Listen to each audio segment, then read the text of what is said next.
Welcome to Ready to Mosh, a podcast all about rock, metal and alternative music. I'm Kev P. And I'm Jem J. Each episode will bring you the latest news, talk about new releases, and review gigs and festivals that we've been to. There'll be a smattering of guest interviews and a lot of random chat. As well as the podcast, you can also find us on Twitter and Instagram. Just search at Ready to Moshcast. Hello and welcome to episode 53 of Ready to Mosh. Hello. Hello. Another one. Yeah. Quite a big one, this one. Is it? Well, it's later in the episode it is, yeah. Yeah, I suppose, actually. You've been waiting a while? Yeah.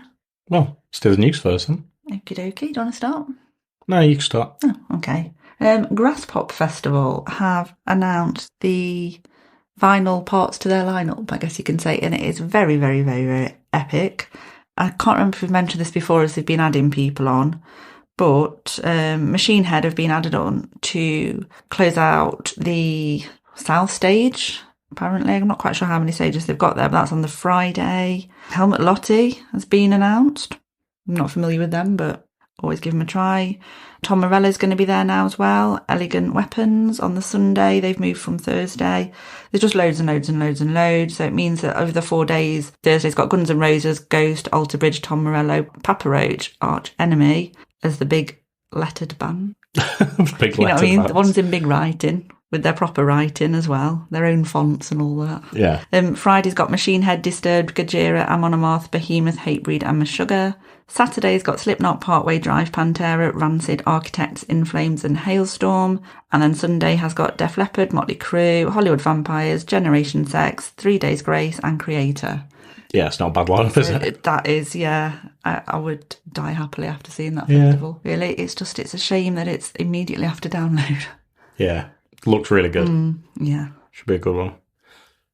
I've got the news, it's probably already announced now, but as we record this, it's kind of leaked today, that Softplay are the final headliner for 2000 Trees. And if you're not sure who Softplay are, they used to be called Slaves, but then changed their name last year or the year before. I think it was last year. Yeah. We saw them in their previous guise Incarnation, as Slaves, yeah. didn't we? Incarnation. At Leeds Festival 2016, was it? Yeah, it would have been, yeah. Yeah, they were really good. But yeah, since they've changed the name as well, I've kind of lost track of what they've done. To be honest, I didn't realise that they were still going until there was the news that they changed their name. Yeah. I suppose it shows you how active they've been. Yeah.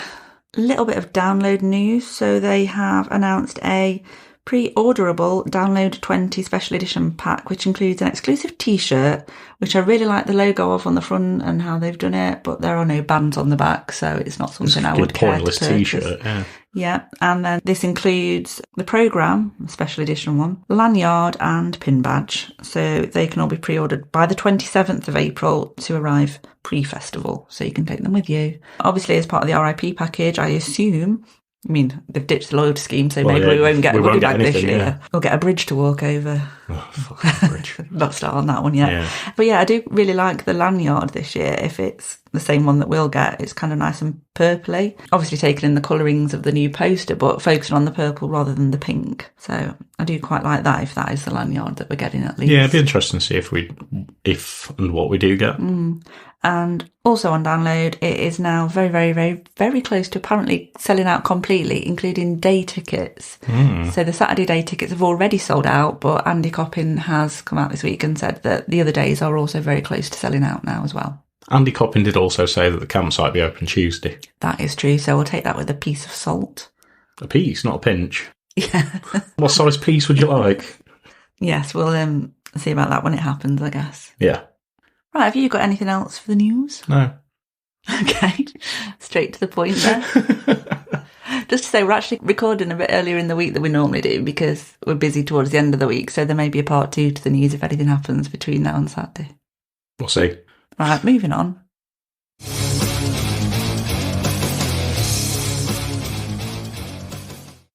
Right, review time, and this week it's the new album from Bury Tomorrow, and it's called The Seventh Son. And it's their 7th album. Yeah. Who'd have thought? With a title like that. What's the next one? The Eighth Wonders of the World? It could be. I can't think of anything for 9. Let's go then. Okay. So, starts off with the title track, The Seventh Son. A brutal introduction. Very fitting, I think. Sets the scene for the whole album. Oh, I thought it was quite atmospheric at the start. It's kind of like a good 30, 40 seconds, yeah. It's kind of starts to build a bit of an atmosphere. Yeah, but the song as a whole, though. Yeah, as a whole, yeah. Yeah. Probably one they'd open with, I think. Yeah, that would fit, yeah. Some really nice melodic guitar work going through it as well, and... Yeah, I've got really aggressive and great melodies thrown in. Yeah, pretty much same as me with... Yeah, it's one of my favourite tracks on the album, actually. Yeah, do you know, I haven't marked it as a favourite one, but I was listening to it again on my way to meet you, and yeah, I was thinking I do really like this one. I could say that about a lot of them, though. Yeah, it was good. Track 2 is Abandon Us. Yeah. Which I thought was quite faster paced than the first one. First thing I've wrote, faster pace. Yeah. Some great drum work in this. A nice break in the chorus as well. Yeah, I put it's littered. I said littered. Yeah, littered with atmosphere as well. But then some really gnarly vocals, and then obviously melodic, clean vocals. Kind of breaks up the gnarl. We should say actually this is their first album with their new clean vocalist and the new guitarist. So Jason left, and now they've got Tom in as the clean vocalist and Ed on guitars. Yeah, it's a bit of a switch around. It is, so obviously a different sound to the clean vocals as well. Yeah, from previous. But it's not a million miles away, if you know what I mean. It's kind of it's like a good progression. Yeah, it's definitely a progression. I think that Jason had a more distinctive vocal, whereas Tom's, I guess, is more of a generic metalcore kind of vocal. Yeah. Not in a bad way, but you know what I mean? Yeah, Jason did have quite a distinct voice, really. But anyway, yeah, so that was track 2. Moving on to number 3, Begin Again. I thought this was pulling the pace back a little bit, but it's still brutal. Really good fist pump chorus on this one. Yeah, I thought it was kind of slightly toned down compared to the other tracks. And it's probably going to be a single, I would have thought. Yeah, and like you said about the chorus, it's quite catchy. And it's probably going to be a fan's favourite kind of track. Yeah, so I thought like fist pumping, you can imagine it live. Yeah. On this one. Also, the vocals in this one, you've got kind of the simultaneous, the clean vocals, and then obviously Dan's gnarly vocals simultaneously. I think that really works well on this one and just gives it a bit more extra depth. Yeah. Track 4, Force Divide. This is one of my favourites. Oh, is it? Yeah. The drums in this are absolutely epic. Yeah, the drums and the guitar are just so fast and then really layered as well. Oh, that's what I've got. This, really layered, yeah. Yeah, I've got layered riffage and blasting drummage.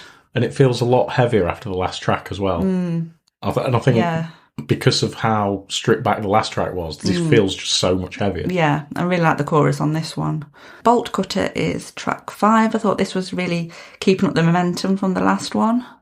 Yeah, it's probably another single. And I think this is one of my favourites as well, actually. It's a really solid track. Yeah.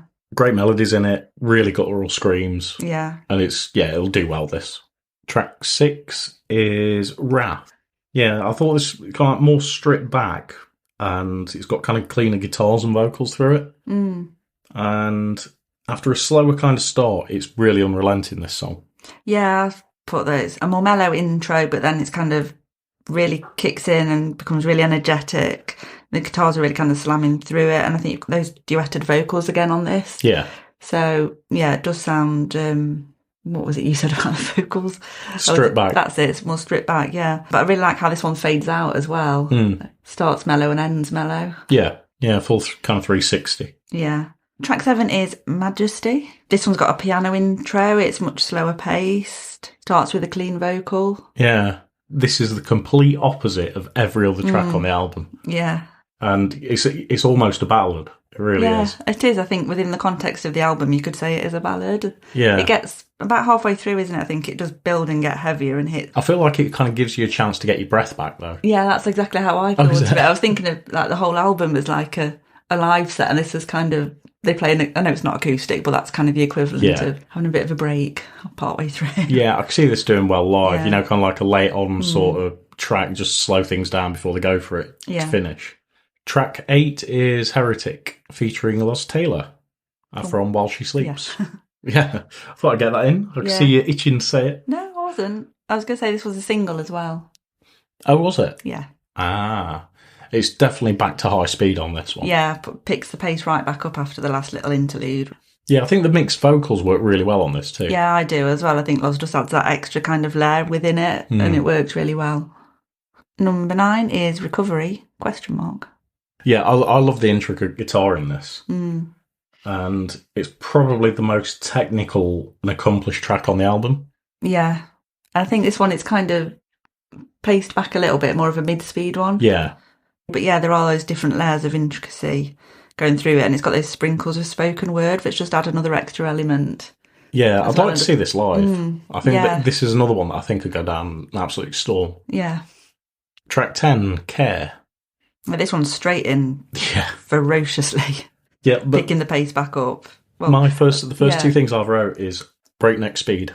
Yeah, I really like the vocals in this one. Possibly one of my favourites as well. I just love the way it's all let through and really just heavy, brutal, onslaught. Yeah, it's like being hit with an axe to the head. Yeah. It's just that intense. It is right to the very end. It's just got a vicious end. And it's a good combination of different vocal styles working on that as well. Yeah. And that's been quite a theme through this. The mix of vocals have worked so well. Yeah, that's one of my kind of final summary notes. And then the final track 11, is The Carcass King featuring Cody Frost. Yeah, who I wasn't aware of, but apparently featured on The Voice. Okay, I didn't know that. Yeah. She's on one of the End Shikari singles from the new album. Yeah. I can't remember which one it was. Might have been the second one that they released. If it is the person I think it is, yeah. Okay. It's an interesting track to end on.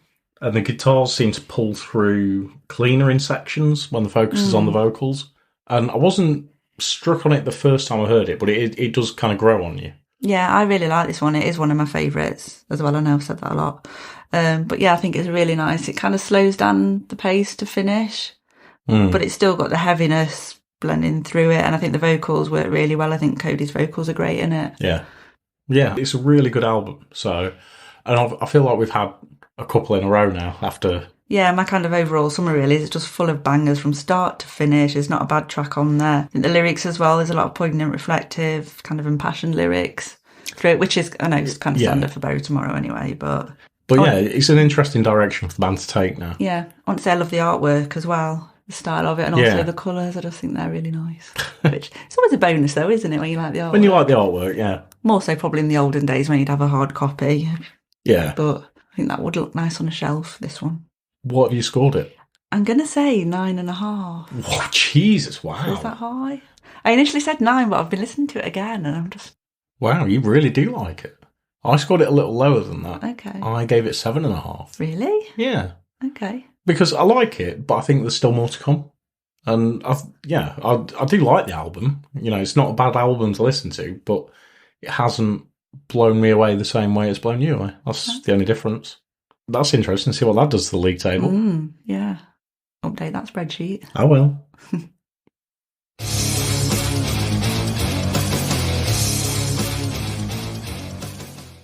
Right, main event time now then. And last night we went to see Wednesday 13.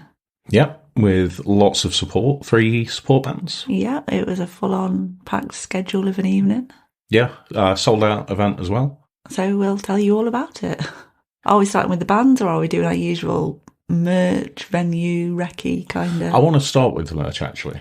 Okay, well, let's start with the queue because that's where we begin. Okay. Well, not the queue as such. Why the queue? It was an early start. Doors opened at 5:30. Yeah. We got in the queue about, was it 5:15? And they actually opened the doors early at 5:20.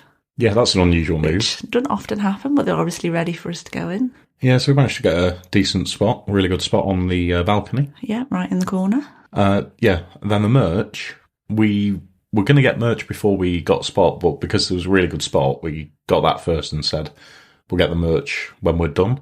Yeah, thinking at second night of the tour and there'll be plenty of merch. Yeah, and I'm really annoyed. The new tour t-shirt had sold out in extra large by the time we'd finished. Yeah, and we were back second in the queue after, so it's not like we were waiting. We were waiting for a long time. So I think they've either underprinted or they're just doing certain amounts for each venue. Yeah, I don't know which it would be, but hopefully there'll be a reprint for you, so you can get one too. Yeah, I hope so, because it's a really cool t-shirt. I know, I'm wearing it. Yeah.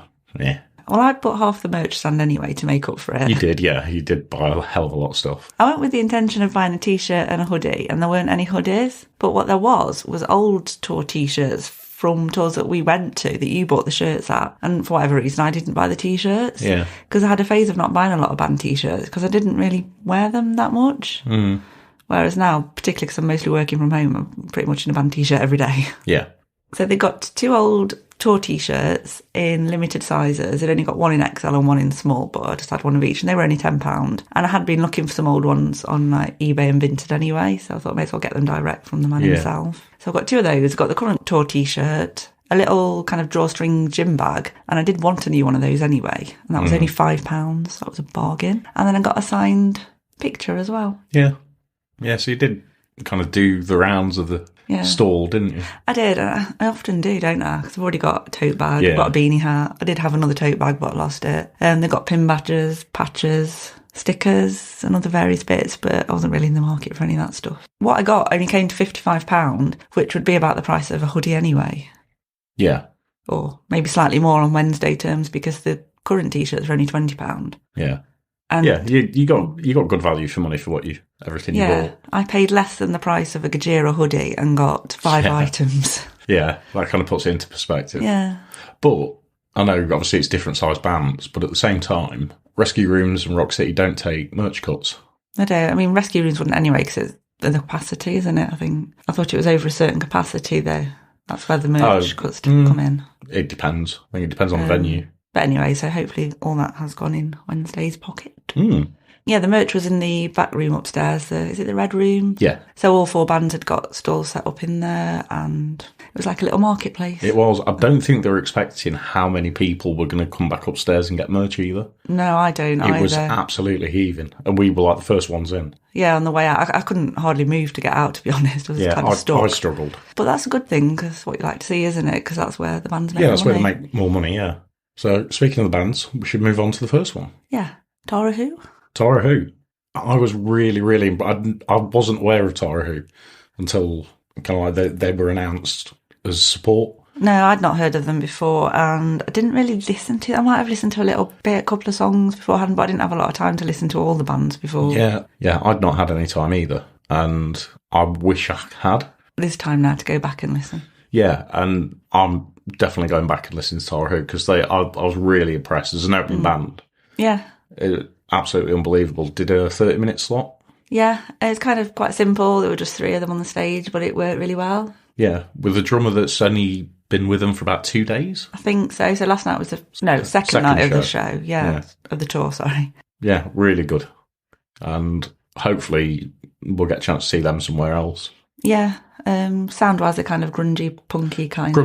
Grunge and punk, yeah. Yeah, hybrid nice kind of. But yeah, really good. And the next band up were...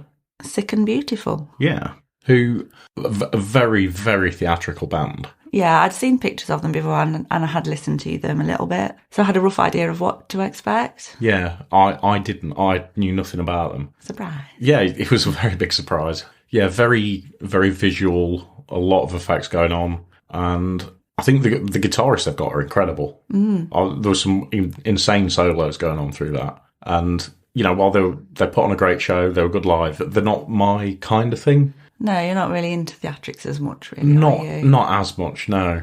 Obviously, there was a lot of focus on that. It's just something I'm not particularly into. They did say that they weren't doing the full show for safety reasons, but there was a bit of flamage going on. Yeah, they got flames coming out of books. And a skull. A skull, yeah. Vocally, I thought she was really good as well, the lead singer. But there were some sound issues, particularly the first track. And she'd got what I call a Madonna microphone. Like in the ear. Stuck to your face. Kind of. I'm sure there is a very proper word for it. But yeah, it was obvious from the start, really, that there was an issue in the first track, and then she disappeared and did something and it got a bit better. Yeah, I think there were a few sound issues all night. Not so much for Wednesday, but for the other bands. And I guess with there being 3 support bands, they may be limited on the amount of sound checking they can do. Yeah, it probably was very limited. But yeah, they put on a good show.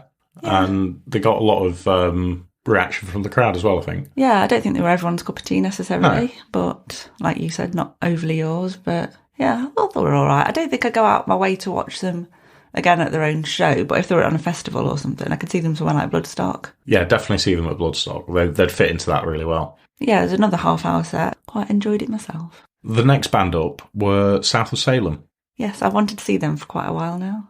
Yeah, so we've been talking about this since last night, and I swear blind I've seen them. I don't know where, but I know I've seen them somewhere. And I don't think you would have seen them without me, because they are a band that I wanted to see. And I don't think that they've been at Download. I don't know. I can't think where I would have seen them if you weren't with me. I did a quick Google and they didn't come up on a search for South of Salem at Download Festival. Don't mean it doesn't exist, but... Anyway, I thought they put on a really good show. And I thought they might have got longer than they did. Yeah, they were still half an hour. Yeah, because they are bigger than the other two bands. Yeah, and generally your kind of main support does get a bit longer. Yeah, it seemed like everybody got 30 minutes. I was surprised when they said it was their last track. So it was a quick turnaround between the others. But then again, they were all using South of Salem's drum kit, and then they'd obviously got to take that down and get the Wednesday stage setup done. Yeah. So they needed a longer gap. Yeah, but they were really good. Did enjoy them. Very strong, really strong vocals. Yeah, lots of crowd interaction, really energetic, put on a good show. For me, they're just good old school, sleazy, kind of like dirty classic rock. Yeah. The sleazier side of 80s hair metal, like LA Guns and Rat and that. I thought it was kind of like that meets Avenged Sevenfold. Yeah, a bit of that, because they have got kind of, their imagery and song titles and everything are kind of a bit gothy type. Yeah. Halloween-y, that sort of thing. I'm not describing very well this morning, am I? Oh dear. You can tell it's the night after a gig. Yeah. And we are still in COVID recovery. It's not because we drank a lot. We didn't really drink much at all. No, probably not. We were very sedate, I thought. But yeah, they were really good, and looking forward to seeing them again at Stone Dead. Yeah, I think they'll go down really well at Stone Dead. Yeah, they did actually remind me of Kicking Valentina a bit, who we saw at Stone Dead last year. You said that yesterday, yeah, didn't you? Yeah, they've got that kind of vibe going on, which I enjoy. And then, of course, we've got the main man. The Duke of Spook himself. Yeah, Wednesday 13. And it's his first tour since 2019? Yeah, supporting, it was on the Static X tour. It was, yeah. Static X, Soil Dope. That's the one. Yeah, and I mean, Wednesday's the same age as me, isn't he? Or is he He's a year older. He's a year older than me. But his voice is incredible. Yeah, it is amazing. We've been lucky recently that we've seen a few people where there's always that danger that the voices aren't going to be the same. But his sounds even better than it ever has. Yeah, it's clearly been looking after it. Yeah, absolutely. And yeah, it was a great set list. But we were 2 songs shorter than Bristol. Yeah, we did have a quick sneaky look, because someone somewhere said there was a set list from the night before, so we had a rough idea what to expect. But I was really impressed with the choices, because it was very much like a greatest hits show. I didn't know if they'd be more focused on the new stuff, but there were 2 less new tracks than there were the night before. Yeah, from I was expecting more. Yeah, from Horrifier, and maybe less from like the middle period. But it was I think it's full range, really. Yeah, across the decades. Yeah, open with Bloodsucker Motherfucker, which is it's always a great one to get everybody going. Yeah, into Scream Baby Scream. Yeah, and then some of the older stuff, kind of like Bats Dragged In, which I love. Yeah, Home Sweet Homicide, classic. Get Your Grave On. I knew they'd play Get Your Grave On. Yeah, had to. Then it was I Want You Dead, and then we had the first of the new tracks from Horrifier, Good Day to Be a Bad Guy, which I love that. Yeah. We knew that would be great live. Oi, oi. It didn't disappoint, did it? Yeah. Yeah, there was Here to the Hearse, Insides Out, Decompose. And then that went into quite an epic drum solo. That was an insane drum solo. Yeah, and that's the new drummer as well, Mike. Yeah. His drumming skills were incredible. It was a really, really good choice. Yeah, first time we've seen him live, and no disappointment there. No. And then they came back to do Keep Watching the Skies, another olderish one. Followed that with Nowhere. Which was dedicated to Joey, yeah. Which was a nice touch, which I kind of expected at some point. Yeah, I suspected it might be there. And then Die My Bride, harking right back to the past. Yeah, I love Die My Bride. Originally a Frankenstein drag queen song. Yeah. And then into I Walk With a Zombie. Which is absolute classic. Yeah. And then off for the encore. And What the Night Brings, which I kind of wasn't expecting. Yeah, I thought if that was going to be in the set, I thought it'd be in the middle somewhere. Oh, yeah, that's what I mean. I thought it was a... I would have thought maybe Zombie would have switched with that. Just because I Walk With Zombies more like a classic I thought that was a good one to finish the first part of the set, though. Yeah. But yeah, I would have thought it would be more kind of around the drum solo part. Just kind of that mid... Yeah, that mid... Because it's a slower song, that midpoint lull that bands tend to do. Anyway, and then Bad Things.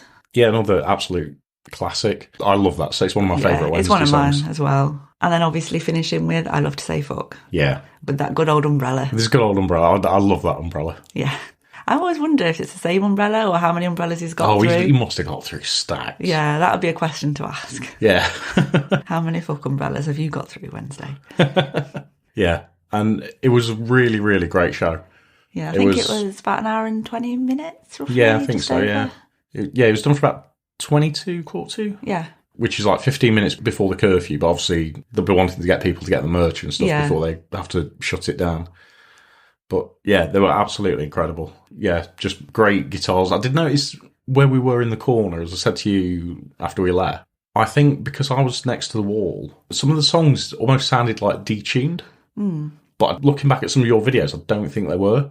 Yeah. I think it must have had some kind of effect on the acoustics being next to the wall. Yeah, because the first time we stood there. Yeah, it just didn't sound exactly the same as I've heard it before. But looking back on your stuff, it does sound the same. So well, that's just maybe something to consider for next time. Yeah, what I loved about it really was it was proper just old school Wednesday. Because the last couple of albums prior to Horrifier and times we've seen him live, it's been Condolences and Necrophase. Yeah. And he was kind of going through that theatrical phase where he was wearing masks more and he was doing kind of on-stage theatrics, facing backwards, walking weirdly. There may have been some kind of stilts or something involved, I think, which was fun and good to watch and different. But this was just old school Wednesday in his hat. In his cowboy hat, yeah. With his hair flowing and just a normal black outfit. And it kind of just reminded me back to the first time I saw him. Okay. In whatever year that would have been. 2000 and something, probably. 4 or 5, I think, for Solo Wednesday. Solo, I saw him in 04. Yeah, it would have been 04 for me then. Yeah. It was 02 and 03 I saw Murder Dolls. Yeah. So it just reminded me of it was proper old school Wednesday, the set list and everything. And it made for a good kind of experience again, if you know what I mean. Yeah, and it's still kind of part of the 20 Years of Fear anniversary tour, which we were supposed to go to last year, but it got postponed, cancelled, so... Yeah, and eventually we got to see him this year. Yeah. And it's been a good 4 years wait, so... Yeah. But it was worth it. Yeah, and officially I'm most watched person. He is, live. Yeah. I think so. 11 or 12 I think I've got now. Yeah, I think I'm on 9 or 10. Because you've got those 2 Murder Dolls shows in front of me, haven't you? Yeah. But yeah, it was a fantastic set. But I thought all of the bands were really good. Yeah. And yeah, hope we get to see him again soon. Yeah, hope so.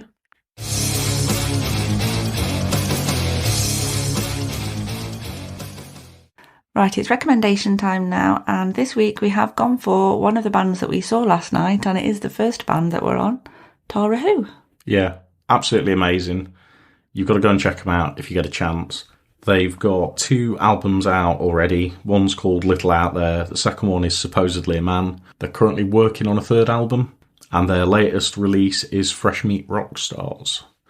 They're a 2/3-piece from, they're based in LA. But the lead singer's French. Yes, I think so. Yep. Yeah, so as this episode goes out, there are a few more dates left on the Wednesday 13 tour. So if you are going to that, make sure you get down there early and check Tara Who out. And I have read somewhere that they're planning to announce a new tour soon, around the time of the album coming out at the end of this month. So keep an eye out on their social media to see where they're going to be playing and check them out then if you haven't already.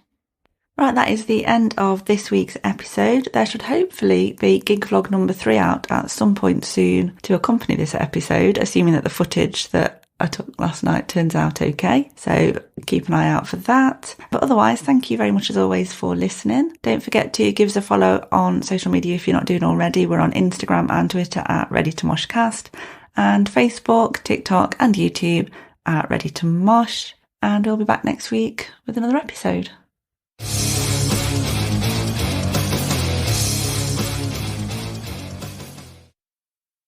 Make it stop, Moog.